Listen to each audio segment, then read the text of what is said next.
बिहार निवडणुकीचा निकाल लागल्यानंतर आता स्थानिक स्वराज्याची निवडणुकीची तयारी सुरू झाली आहे। त्यानंतर आता मुंबई महानगरपालिकाची निवडणुकीवर सर्वांचा लक्ष वेधलेला आहे। मात्र मुंबईत आता रिंगणात उतरण्यासाठी प्रत्येक उमेदवार आता प्रत्येक पक्षामधून तयार झालेला आहेत। आपल्यासोबत बोलण्यासाठी वर्सोवा विधानसभाचे 63 विधानसभा वॉर्डमधून रुपेश सावरकर आहेत, ज्यांनी आज हे कार्यक्रम घेतलेला साडी वाटपचा। त्यांच्याकडून जाणूया, रुपेश काय सांगाल, आज तुम्ही साडी वाटपचा कार्यक्रम घेतलेला आहे देवाभाऊच्या नावाने, काय सांगाल? साडी वाटपचा कार्यक्रम हा सर देवाभाऊंच्या नावाने माननीय मुख्यमंत्री साहेबांच्या नावाने घेतला आहे। आपण मागच्या गेल्या 2-3 महिन्यापासून लाडक्या बहिणींना साडी वाटतो आहे। आमच्या इथे कार्यक्रम आम्ही थोडासा लेट नियोजन केला, कारण की लोक गावी जातात दिवाळीमध्ये वगैरे, तर आम्ही एक देवाभाऊंची एक विशेष भेट बहिणींना देतोय। कशी तयारी आहे? आज तुम्ही आज कार्यक्रम सुचलेला आहे, किती महिला इथे एकट्ठा झालेली आहे आणि येणाऱ्या काळात निवडणुकीची देखील आता तारीख ठरणार आहे, तर काय वाटतं आपल्याला? अंदाजे आता महिलांची संख्या तो एक्झॅक्ट माहीत नाही, पण 1500च्या वर महिला आलेल्या आहेत। 2000च्या आसपास आम्ही ॲक्सेप्ट करतोय।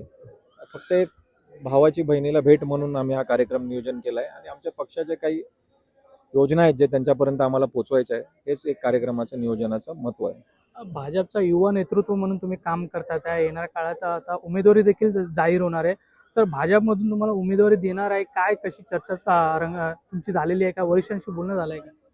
सर, मी उमेदवारीसाठी तर काम करत नाही आहे। पक्षाची जबाबदारी देणार ती नक्कीपणे स्वीकारणार।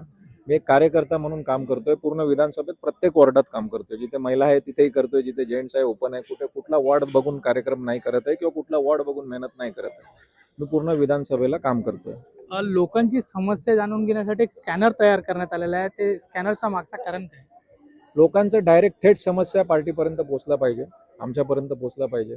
आम्ही ते सुधारण्याचा प्रयत्न करू, आमचे वरिष्ठ ते सुधारण्याचा प्रयत्न करेल। ते स्कॅनरद्वारा काय असते, जेव्हा आपण एखादा लोकप्रतिनिधी होतो तर आपल्या 4, 5, 10 जे पण कार्य करतात त्यांच्यापर्यंत लोक पोहोचले तरी विषय सगळे पोहोचू शकतात, असं होत नाही।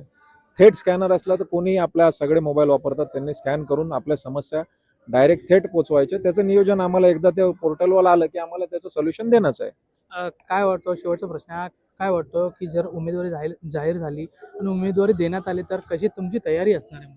सर, मी आताही बोलतो, उमेदवारी ह्या कारणाने मी हे कार्यक्रम नाही घेत आहे किंवा काय, मी पक्षासाठी काम करतोय।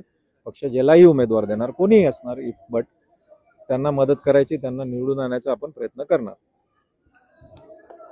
कॅमेरा पर्सन सुरेंद्र सह पी मल्लिकार्जुन, पुढारी न्यूज, मुंबई।